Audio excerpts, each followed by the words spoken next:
આજે આપણે 25મા દિવસમાં એવો ટોપિક બે શીખવાના છે ને, લેટ અને લેટ્સ, જે કોઈ પણ વ્યક્તિ બોલી શકે. જેને પણ ઇંગ્લિશ થોડુંક અઘરું લાગતું હોય ને એને બસ અહીંયાથી બોલવાની શરૂઆત કરી દેવાય. એકદમ ઇઝી, કોઈ પણ વ્યક્તિ બોલી શકે. તો ચાલો આજે વધુ વાત નથી કરવી અને શરૂઆત કરી દઈએ આપણે 30 દિવસના સ્પોકન ઇંગ્લિશ કોર્સનો. આજે 25મો દિવસ, બરાબર. કારણ કે હમણાં દિવસથી આપણે સતત શું કરીએ છીએ, બોલવાની પ્રેક્ટિસ કરીએ છીએ. કારણ કે અગાઉ આપણે ખૂબ સરસ મજાના ટેન્સ છે, નિયમ વગરના જે ગ્રામર છે એ બધું આપણે શીખી ગયું, બરાબર, શીખી લીધા છે. તો ચાલો વધુ વાત નથી કરવી, શરૂઆત કરી દઈએ. પહેલો ટોપિક લેટ લઈએ અને આની પછી લેટ્સ. જો લેટમાં આપણે પોઝિટિવ નેગેટિવ બંને શીખીએ, એવી રીતે લેટ્સમાં પણ આપણે પોઝિટિવ અને નેગેટિવ બંને શીખીએ, એટલે બધું કવર થઈ જાય અને એકદમ સરસ ટોપિક તમે બોલી શકો એવો ટોપિક લેટ. લેટનો અર્થ એવો થાય પરવાનગી આપી અથવા તો કોઈને કંઈક કામ કરવા દેવું. જેમ કે આપણે બોલતા હોય ને કે મને વિડીયો જોવા દે, મને ત્યાં જવા દે, રાહુલને આઈસ્ક્રીમ ખાવા દે, નાના છોકરાને આઈસ્ક્રીમ ન ખાવા દો, મને દરવાજો ખોલવા દો, મને ક્લાસ જોઈન કરવા દો, મને વિડીયો જોવા દો કે ન જોવા દો. તો એ રીતનું કંઈક હોય ને તો તેની માટે આપણે લેટ યુઝ કરશું. ઘણા બધા ઉદાહરણ મેં લખી રાખ્યા છે, એટલે તમે આની સતત પ્રેક્ટિસ કરી રાખો. ડેઇલી જીવનમાં બોલો અને ઇંગ્લિશ ઇમ્પ્રૂવ થાય. લેટ એટલે કંઈક પરવાનગી આપી કે કંઈક કરવા દો એવું થાય. જો હવે આમાં કઈ રીતના લખવાનું, આપણે એક ઉદાહરણ લઈએ, મને જવા દો. તો મને એટલે શું થાય, મી થાય, બરાબર. મને એટલે શું થાય, મી થાય. તેને જવા દો તો હિમ થાય. છોકરો હોય તો હિમ, છોકરી હોય તો હર. મને બોલવા દો તો મી. એટલે સૌથી પહેલા કંઈક કરવા દો આવે ને એટલે સૌથી પહેલા આપણે વાક્યમાં શું લખશું, લેટ લખશું. શું લખશું? જ્યારે પણ કંઈક કરવા દો, કંઈક પરવાનગી આપો તો તેની માટે સૌથી પહેલા શું લખશું, લેટ. એવા કે નિયમ નથી યાદ રાખવાના, પણ હમણાં 2-3 બનાવીને એટલે તમને ઓટોમેટિક યાદ રહી જાય છે, લેટ, બરાબર. એટલે કંઈક કરવા દો. જેમ કે મને બોલવા દો તો લેટ, પહેલા સૌથી પહેલા લેટ, મને એટલે મી અને બોલવું એટલે સ્પીક. જોજો કે મને બોલવા દો, મને બોલવા દો તો સૌથી પહેલા શું લખશું, લેટ. મને એટલે મી અને સ્પીક. હા ને ભાઈ, લેટ મી સ્પીક. મને બોલવા દો તો લેટ મી સ્પીક. રાધાને બોલવા દો તો લેટ રાધા, હા ને ભાઈ, લેટ રાધા સ્પીક. તો આપણે શું શીખા, તો કે પહેલા લેટ, પછી જેને કઈ પરવાનગી આપી હોય એ, અને પછી જે કઈ ક્રિયા હોય એ. મને બોલવા દો, લેટ મી સ્પીક. રાધાને બોલવા દો, લેટ રાધા સ્પીક.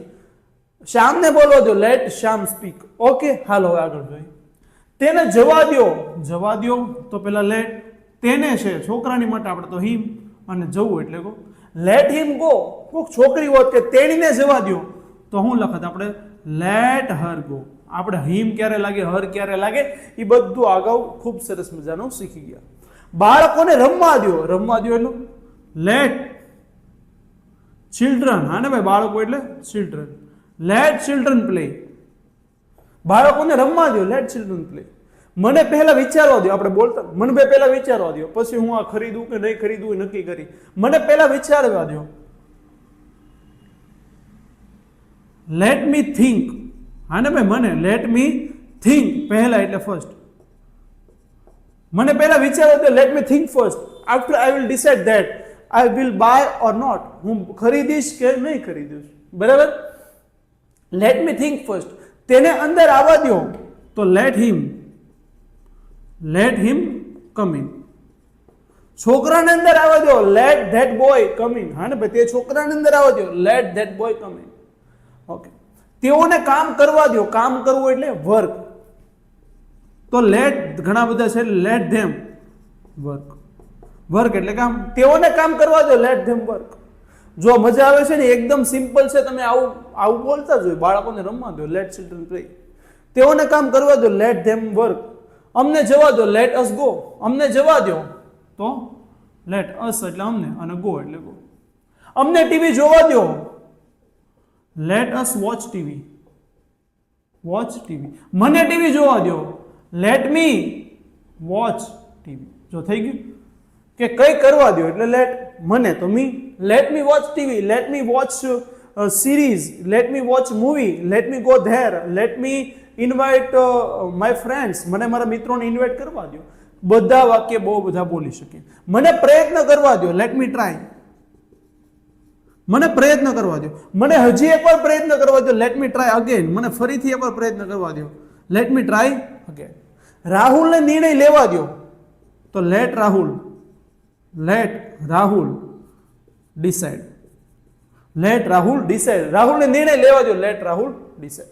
ઓકે, તો લેટ વાળો આપણે આ પોઝિટિવ વાળું બધું શીખી ગયા. ઓકે, હવે જ્યારે પણ આપણે નેગેટિવ બનાવવું હોય કે તેને બહાર જવા દેશો નહીં, કે ન જવા દો, કે ન જવા દેતા, કે જે કંઈક પરમિશન ન આપી હોય કે તેને બહાર ન જવા દો, છોકરાઓને રમવા ન દો, તેઓને રસોઈ ન બનાવવા દો, મોબાઈલ ખરીદવા ન દો, તેને મોબાઈલ જોવા ન દો, મૂવી જોવા ન દો, જે પણ આપણે કંઈક ના પાડવી હોય તો તેની માટે આપણે શું બોલવાનું? આ લેટની જગ્યાએ ખાલી શું બોલવાનું ખબર? જોઈએ લખીને, ડોન્ટ.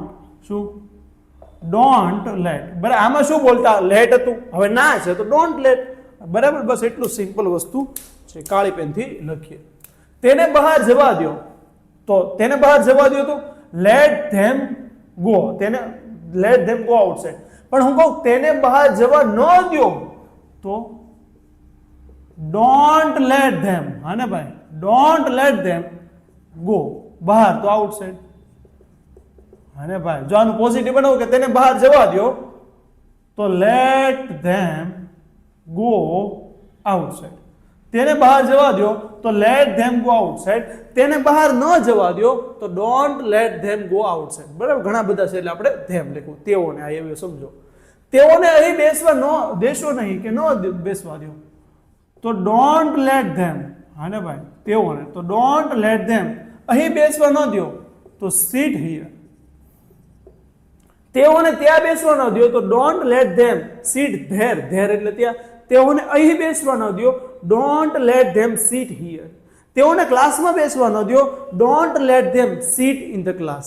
હા ને ભાઈ, ઇન ક્લાસ પણ બોલી શકો, ઇન ધ ક્લાસ બોલી શકો. તેઓને ત્યાં જવા ન દો તો don't let them go there. બરાબર, don't let them go there. તેઓને અહીં આવવા ન દો don't let them come here. Okay, હાલો. તેને મોબાઈલ ખરીદવા ન દો. એની પાસે 2 મોબાઈલ તો છે, હવે શું ખરીદશે? તેને મોબાઈલ ખરીદવા ન દો તો don't let him buy a phone કાં તો buy a mobile. Don't let him buy a mobile. Don't let him buy more clothes. તેને હવે વધુ કપડાં ખરીદવા ન દો તો don't let him buy more clothes. તેને રસોઈ ન બનાવવા દો. મહેમાન આવ્યો હોય ને કે લાવો હું રસોઈ બનાવી નાખું. નહીં ને ભાઈ, તેને રસોઈ બનાવવા ન દો, અમે બનાવી નાખશું. તો ડોન્ટ લેટ. હા ને ભાઈ, તેને રસોઈ ન બનાવવા દો તો ડોન્ટ લેટ હર. છોકરી છે એટલે ડોન્ટ લેટ હર કુક. હા ને ભાઈ, કુક એટલે રસોઈ. તેને રસોઈ ન બનાવવા દો તો ડોન્ટ લેટ હર કુક. તેને રસોઈ બનાવે છે તો લેટ હર કુક. ન બનાવે છે તો ડોન્ટ લેટ હર કુક. હા ને, કોઈને અંદર આવવા દેશો નહીં. હો ભાઈ, કામ ચાલે છે, વિડીયો બનાવી રહ્યો છું, કોઈને અંદર આવવા દેશો નહીં તો ડોન્ટ લેટ. ડોન્ટ એટલે ટૂંક ફોર્મ છે, શોર્ટ ફોર્મ છે. બરાબર, ડુ નોટ નો એટલે આપણે શોર્ટમાં શું બોલી? ડોન્ટ. ડોન્ટ લેટ કોઈને પણ. Don't let anyone come in. કોઈને પણ અંદર ના આવવા દો તો don't let anyone come in. તેને ભાગવા ન દો, પકડી રાખો. એને મારવાનો છે, હજી તો ફોન છોડીને ભાગ્યો તો પકડી રાખો. તેને ભાગવા ન દો તો don't late Har go. Go ની જગ્યાએ તમે રન પણ લખી શકો. દોડવા ન દો, ભાગવા ન દો તો don't late Har go run. તેને જવા ન દો તો ડોન્ટ લેટ હર ગો. તો આ લેટનું થઈ ગયું. બરાબર, સ્ક્રીનશોટ લેવો તો લઈ લો, બહુ કામની વસ્તુ છે. ચાલો લઈ લીધો સ્ક્રીનશોટ, કારણ કે આ દરરોજ બોલો. આવી રીતના તમે ઘણા બધા વાક્ય બનાવી શકો. બરાબર, કે મને ફોન ખરીદવા દો તો let me buy a phone. મને ફોન ન ખરીદવા દો તો don't let me buy a phone. મને સ્કૂલે જવા દો, let me go to school. મને સ્કૂલે ન જવા દો, don't let me go to school. મને ટીવી જોવા દો, લેટ મી વોચ ટીવી. મારા ભાઈને ટીવી ન જોવા દો, don't late my brother watch TV. હા ને ભાઈ, તો કંઈક કરવા દો તો તેની માટે લેટ, અને કંઈ ન કરવા દો તો તેની માટે ડોન્ટ લેટ. હવે આપણે આગળનો ટોપિક જોઈએ લેટ્સ, અને એમાં પણ આપણે પોઝિટિવ અને નેગેટિવ. તો ચાલો લેટ્સ જોઈએ. જો આનો યુઝ કેવો થાય, કંઈક પ્રસ્તાવ મૂકવા કે કંઈક આપણે કેવું, ચાલો આપણે કંઈક કરીએ. જેમ કે ચાલો ટીવી જોઈએ, ચાલો ત્યાં જઈએ, ચાલો ચા પીએ, ચાલો પિઝા ખાઈએ, ચાલો કંઈક બનાવીએ, ચાલો સ્કૂલ જઈએ. કે જ્યારે પણ આપણે કોઈને કંઈક પ્રસ્તાવ મૂકવો હોય કે ચાલો કંઈક કરીએ તો તેની માટે આપણે લેટ્સ યુઝ કરશું. બરાબર, લાસ્ટમાં આપણે બંનેનો હું તફાવત પણ સમજાવી દઉં, લેટ અને લેટ્સનો, એટલે એમાં કોઈ ચિંતા રહેશે નહીં. તો અત્યારમાં આપણે ફોકસ કરીએ લેટ્સ ઉપર. બરાબર, ચાલો ઇંગ્લિશ શીખીએ. જો આમાં પણ કઈ રીતનું વાક્ય બને કે પહેલા શું આવશે? લેટ્સ. બરાબર, ચાલો ઇંગ્લિશ શીખીએ તો લેટ્સ, પછી ક્રિયા આવશે. લેટ્સ ક્રિયા, લર્ન એટલે શીખવું, અને ઇંગ્લિશ એટલે ઇંગ્લિશ. ચાલો ઇંગ્લિશ શીખીએ તો લેટ્સ લર્ન ઇંગ્લિશ. ચાલો ઇંગ્લિશ બોલીએ, બોલવાની ક્રિયા છે તો લર્નની જગ્યાએ શું થઈ જશે? સ્પીક. Let's speak English. ચાલો ઇંગ્લિશ લખીએ તો લેટ્સ રાઇટ ઇંગ્લિશ. ચાલો ઇંગ્લિશની પ્રેક્ટિસ કરીએ, લેટ્સ પ્રેક્ટિસ ઇંગ્લિશ. પડી ગઈ ખબર? તો જ્યારે પણ આપણે કંઈક કહેવું કે હાલો આડો બધા ભેગા થઈને કે કોઈને આમ પ્રસ્તાવ મૂકો, ચાલ આપણે બે કે ચાલો બધાએ, તો એની માટે શું યુઝ કરી શકીએ? લેટ્સ. બરાબર બરાબર. તો એ આપણે શીખીએ. લાસ્ટમાં હું તફાવત સમજાવી દઉં એટલે યાદ રહી જશે. તો ચાલો ઇંગ્લિશ શીખીએ તો લેટ્સ લર્ન ઇંગ્લિશ. ચાલો ઇંગ્લિશ શીખીએ, લેટ્સ લર્ન ઇંગ્લિશ. ચાલો ઇંગ્લિશ બોલીએ, લેટ્સ સ્પીક ઇંગ્લિશ. ચાલો ક્રિકેટ રમીએ, ચાલો ક્રિકેટ રમીએ, હેલ્પ ક્રિકેટ રમીએ તો લેટ્સ, પછી ક્રિયા આવશે લેટ્સ પ્લે ક્રિકેટ. ચાલો ક્રિકેટ રમીએ તો લેટ્સ પ્લે ક્રિકેટ. ચાલો હોકી રમીએ, લેટ્સ પ્લે હોકી. ચાલો ખોખો રમીએ, લેટ્સ પ્લે ખોખો. તો જ્યારે પણ કંઈક રમવું તો લેટ્સ પ્લે. ચાલો રમીએ તો લેટ્સ પ્લે. ચાલો ક્રિકેટ રમીએ તો લેટ્સ પ્લે ક્રિકેટ. ચાલો ચા પીએ, સાંજ પડી ગઈ છે, ચાલો રખડતા આવીએ, કાંટો મારતા આવીએ અને ચાલો ચા પીએ તો let's have T. Let's have T. Let's drink tea પણ બોલી શકો, પણ હવે આપણે ખાવા પીવામાં બધેમાં શું બોલીએ છીએ? હેવ જ બોલીએ છીએ, એટલે એકદમ સાદું થઈ ગયું. બરાબર. Let's have T.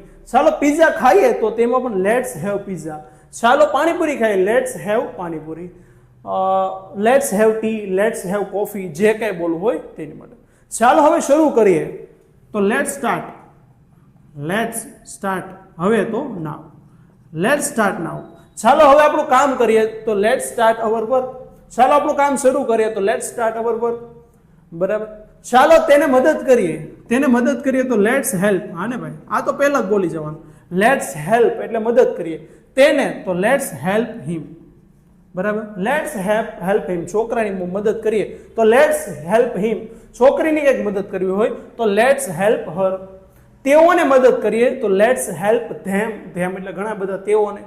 ચાલો ત્યાં જઈએ તો લેટ્સ ગો. ત્યાં તો ધેર. Let's go there. ચાલો અહીં આવીએ તો લેટ્સ કમ હિયર. ચાલો ત્યાં જઈએ, લેટ્સ ગો ધેર. ચાલો સાપુતારા જઈએ, લેટ્સ ગો સાપુતારા. ચાલો સ્કૂલે જઈએ, લેટ્સ ગો સ્કૂલ. ચાલો બારમાં જઈએ, બાર તો ન કહેવાય પણ ચાલો બીચ ઉપર જઈએ તો લેટ્સ ગો બીચ. બરાબર. તો કંઈક જવું તો લેટ્સ ગો. રમવું તો લેટ્સ પ્લે. મદદ કરી તો લેટ્સ હેલ્પ. શરૂ કરું તો લેટ્સ સ્ટાર્ટ. કંઈક લેવું તો let's have. Let's play, let's learn, let's teach, let's write, let's learn. જે કંઈક કહવું હોય તો તેની માટે આપણે બોલીશું. ચાલો કંઈક નવું બનાવીએ તો ચાલો કંઈક નવું બનાવીએ તો લેટ્સ મેક. લેટ્સ મેક એટલે બનાવવું કંઈક નવું તો something new. Let's make something કંઈક એટલે સમથિંગ ન્યૂ એટલે નવું. ચાલો કંઈક નવું બનાવીએ, let's make something new. Let's make something different. કંઈક અલગ બનાવીએ તો લેટ્સ મેક સમથિંગ ડિફરન્ટ. ચાલો સાથે બેસીને વાત કરીએ તો લેટ્સ સીટ ટુગેધર. બરાબર. સાથે બેસીએ તો લેટ્સ સીટ ટુગેધર. ચાલો સાથે બેસી અને વાત કરીએ તો એન્ડ ટોક. And talk. ચાલો સાથે બેસીને વાત કરીએ, let's seat together and talk. ચાલો સાથે બેસીને કામ કરીએ તો let's seat together and work. Let's seat together and Cook. ચાલો સાથે બેસીને રસોઈ બનાવીએ તો let's seat together and Cook. Cook એટલે રસોઈ બનાવી. બરાબર. તો જ્યારે પણ આપણે કહેવું કે ચાલો કંઈક કરીએ તો તેની માટે આપણે શું મારા ભાઈ બોલ્યા? લેટ્સ. હવે જો આ થોડુંક શીખી લઈએ કે જ્યારે આમાં પણ થોડુંક નેગેટિવ હોઈ શકે. આનો બહુ ઓછો ઉપયોગ થાય કારણ કે મેં ઓછા વાક્ય બન્યા. આનો ખૂબ ઉપયોગ થાય, એકદમ સામાન્ય વ્યક્તિ પણ ઇંગ્લિશ બોલી શકે. ચાલો ગીત ન ગાઈએ, ગીત નથી ગાવું, ચાલો ગીત નહીં ગાવું ને બીજું કંઈક કામ કરીએ તો આપણે બોલતો ચાલો ગીત નથી ગાવું તો આપણે પહેલા પોઝિટિવ બનાવીએ. ચાલો ગીત ગાઈએ તો તેનું શું બોલે બને? શું? Let's sing song. ચાલો ગીતો ગાઈએ તો લેટ્સ સિંગ સોંગ્સ. હવે હું ચાલો ગીત ન ગાઈએ તો એમાં ન માં શું કરવું? લેટ્સ પછી શું લગાવી દેવાનું? નોટ. બરાબર. પહેલામાં શું લાગતું કે ડોન્ટ લેટ આવતું, એ હમણાં શીખીએ. આમાં શું લાગે? ચાલો ગીત ન ગાય તો લેટ્સ નોટ સિંગ સોંગ્સ. બસ બસ આટલું જ. લેટ્સ પછી નોટ લગાવી દેવા. ચાલો ગીત ગાઈએ તો લેટ્સ સિંગ સોંગ્સ. ચાલો ગીત ન ગાય લેટ્સ નોટ સિંગ સોંગ્સ. ચાલો ત્યાં જઈએ, ચાલો ત્યાં ન જઈએ તો લેટ્સ નોટ ગો ધેર. બરાબર. જો ચાલો ત્યાં જઈએ તો લેટ્સ ગો ધેર. ચાલો ત્યાં ન જઈએ લેટ્સ નોટ ગો ધેર. હા ને ભાઈ.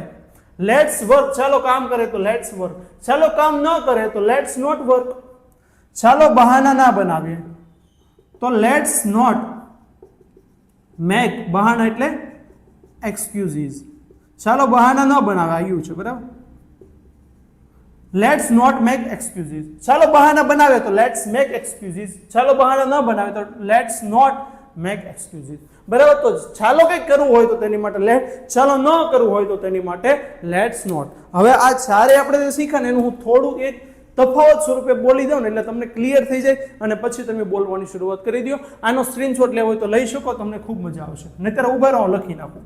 જો આમાં આપણે શીખ્યા ત્યાં કે મને જવા દો અને આમાં શું છે કે ચાલો જઈએ, બરાબર. તો લેટમાં શું હતું કે મને જવા દો કે તેને જવા દો, એક વ્યક્તિની વાત હતી. કેની વાત હતી? એક વ્યક્તિની. અને લેટ્સમાં શું છે મારા ભાઈ? તો કે ચાલો આપણે બધા ભેગા થઈને કંઈક કરીએ. જો ચાલો કંઈક નવું બનાવીએ, ચાલો ત્યાં જઈએ. તો આમાં બધા ભેગા થવાની વાત છે, બરાબર ને? ભેગા થવાની કે વધુની વાત છે, તો તેની માટે લેટ્સ. હમણાં ઉદાહરણ દ્વારા મને જવા દો તો મને જવા દો તો લેટ મી ગો, રાધાને જવા દો તો લેટ રાધા ગો, તેને જવા દો તો લેટ હિમ ગો, તેણીને જવા દો લેટ હર ગો, તેઓને જવા દો લેટ ધેમ ગો, અમને રમવા દો તો લેટ અસ પ્લે, બરાબર. તો કંઈક કરવા દો તો એની માટે, બરાબર. પણ હું કહું ચાલો આપણે જઈએ, બધા સાથે મળીને જઈએ, આમાં હું એકલા કરવાની કાં તો એમ વાત છે, પણ આમાં બધાને સાથે લઈને આગળ ફરવાની વાત છે કે ચાલો આપણે જઈએ તો લેટ્સ ગો, લેટ્સ ગો, આપણે જઈએ તો લેટ્સ ગો, બરાબર. હવે આનું નેગેટિવ બનાવે કે મને જવા દો તો લેટ મી ગો, મને ન જવા દો તો આમાં શું બોલતા આપણે? ડોન્ટ લેટ મી ગો, મને ન જવા દો, ડોન્ટ લેટ મી ગો. અને ચાલો આપણે ન જઈએ તો હું લેટ્સ નોટ ગો. બસ આટલું સિમ્પલ છે અને એટલું સાદું છે, બરાબર. કન્ફ્યુઝન થવાની કોઈ વાત નથી, એકદમ સાદા સાદા વાક્ય છે. એકવાર બધા બુકમાં લખો, સ્ક્રીનશોટ લેવો તો સ્ક્રીનશોટ લઈ લો, આગળનો પણ તમે સ્ક્રીનશોટ લીધો હશે, જેનાથી વારંવાર પ્રેક્ટિસ કરો તો તમને પણ ક્લિયરિટી મળશે અને તમને બોલવામાં સારું પડશે. તો ચાલો મળીએ, આજના લેક્ચર માટે આપણે એટલું જ રાખીએ. તો મળીએ નવા લેક્ચરમાં આ જ ઉત્સાહ સાથે અને નવા ટોપિક આપણે આ 30 દિવસમાં શીખીએ છીએ, બરાબર. કોઈ ઇંગ્લિશ શીખવાને સિરિયસ હોય તો એકવાર પહેલેથી શરૂઆત કરો, તમને 100% સાથે મજા આવશે અને 100% સાથે આવડી જશે, બરાબર. કારણ કે આપણે કોઈ નિયમ નથી ભણતા, કોઈ ગ્રામર નથી ભણતા. તો ચાલો વધુ વાત નથી કરવી, મળીએ નવા લેક્ચરમાં. અને ત્યાં સુધી વિડીયો ગમે તો લાઈક કરો, શેર કરો. અને હજી તો આપણે શરૂઆત છે, ખૂબ આગળ વધવાનું છે, તો તમે પણ સાથે સપોર્ટ કરતા રહો એટલે આપણી જર્ની એક એવી જેવી બની જાય. તો ચાલો મળીએ, ત્યાં સુધી બાય.